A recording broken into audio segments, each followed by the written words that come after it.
Assalamualaikum warahmatullahi wabarakatuh. Di video ini saya akan menjelaskan struktur akar, batang, dan daun. Pertama-tama saya akan menjelaskan tentang struktur akar.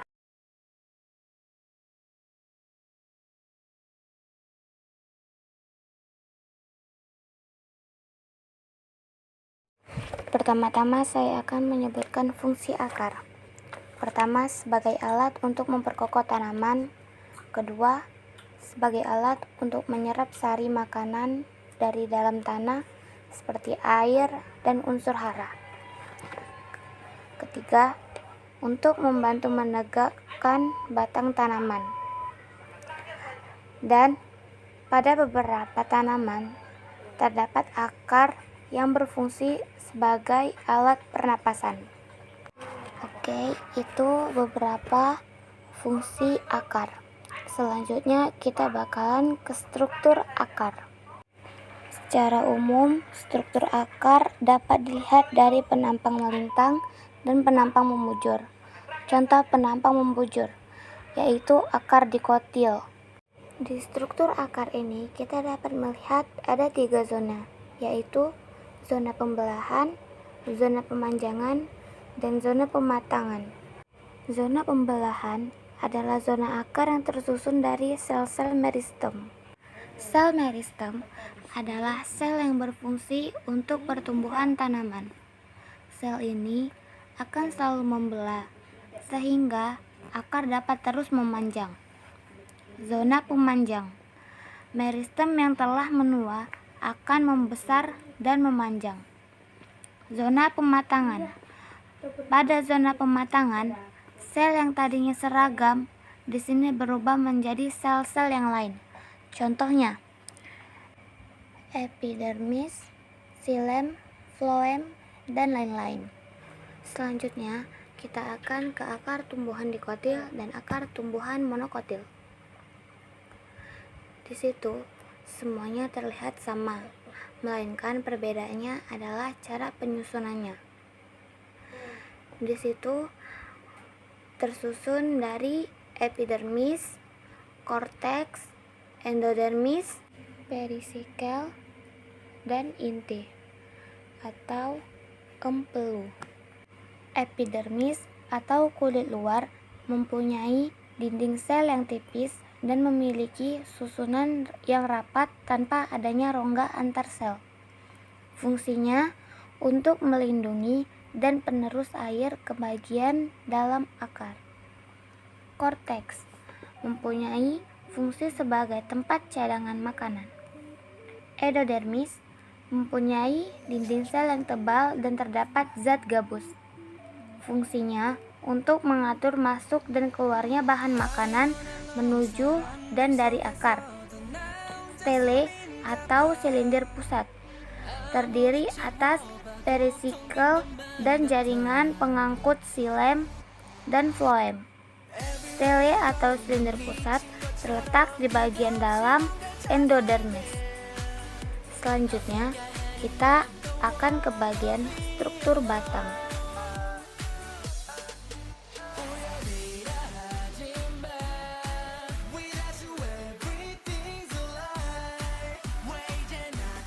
Baiklah, kita akan menyebut fungsi batang.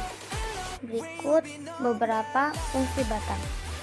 Yang pertama, sebagai tempat tumbuhnya daun, cabang, serta bunga. Yang kedua, alat untuk menyalurkan zat makanan dari akar ke daun. Yang ketiga, menyalurkan hasil pengolahan zat makanan dari daun ke seluruh bagian tubuh tumbuhan. Selanjutnya, kita akan ke struktur batang. Itu tersusun dari epidermis, korteks, endodermis, dan stele atau silinder pusat.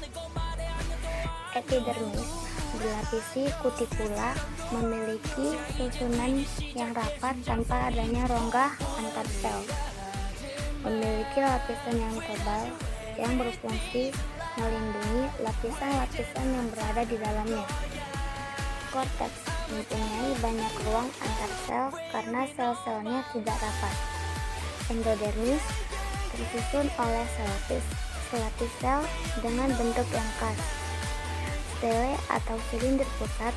Di dalamnya terdapat jaringan partikel empelur dan pembuluh angkut atau xilem dan floem. Selanjutnya kita bakalan ke struktur daun.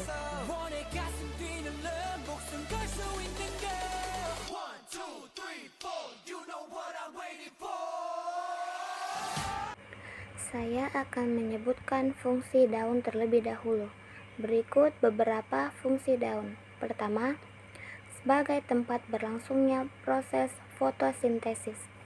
Kedua, sebagai alat perkembangannya vegetatif. Ketiga, sebagai alat pernapasan. Selanjutnya, kita bakalan ke struktur daun. Daun merupakan salah satu organ tumbuhan yang tumbuh dari ranting. Umumnya berwarna hijau, mengandung klorofil, dan terutama berfungsi sebagai penangkap energi dari cahaya matahari untuk fotosintesis. Struktur daun tersusun atas kutikula, epidermis atas, mesofil. Mesofil terbagi menjadi dua, yaitu parenkim palisade dan parenkim spons. Epidermis bawah, sel penjaga, dan stomata. Jaringan epidermis pada permukaan atas dan bawah daun terdapat lapisan tipis sel yang disebut dengan epidermis yang berfungsi untuk melindungi daun. Pada beberapa tumbuhan, daun dilapisi oleh lapisan kutikula serupa lilin. Epidermis terletak di bagian atas dan bawah daun. Struktur daun memiliki fungsi tambahan. A. Stomata. Stomata berfungsi untuk keluar masuknya udara. Stomata banyak ditemukan pada permukaan daun. Stomata terdiri atas lubang yang diapit oleh dua sel penutup. B. Trikoma. Trikoma adalah turunan epidermis yang mempunyai bentuk, struktur, dan fungsi yang bervariasi, terdiri dari satu sel atau banyak sel yang dibentuk dari sel epidermis. Trikoma berfungsi sebagai pelindung terhadap gangguan dari luar dan mengurangi penguapan. C. Sel kipas. Sel kipas merupakan alat tambahan pada epidermis bagian atas, terutama pada tumbuhan famili Gramineae, misalnya bambu. Misalnya pada rumput teki. Sel kipas berfungsi sebagai penyimpanan air bila terjadi penguapan yang relatif besar. Sel kipas akan mengempis sehingga akan menggulung untuk mengurangi penguapan lebih lanjut. Jaringan mesofil. Pada lapisan di bawah jaringan epidermis ditemukan adanya jaringan mesofil, merupakan jaringan parenkim atau jaringan dasar. Mesofil terletak di antara epidermis atas dan epidermis bawah. Mesofil pada daun terbagi menjadi dua parenkim. Yang pertama, parenkim palisade atau jaringan tiang yang terdiri atas sel-sel berbentuk silindris, tersusun rapat dan mengandung banyak kloroplas. Yang kedua, parenkim spons atau jaringan bunga karang yang tersusun dari sel-sel yang tidak teratur, tersusun renggang dan mengandung lebih sedikit kloroplas. Selanjutnya ada berkas pengangkut. Di bawah jaringan mesofil ditemukan adanya berkas pengangkut pada daun dan berbentuk bangunan yang kompleks yang disebut tulang daun. Berkas pengangkut terdiri atas xilem dan floem.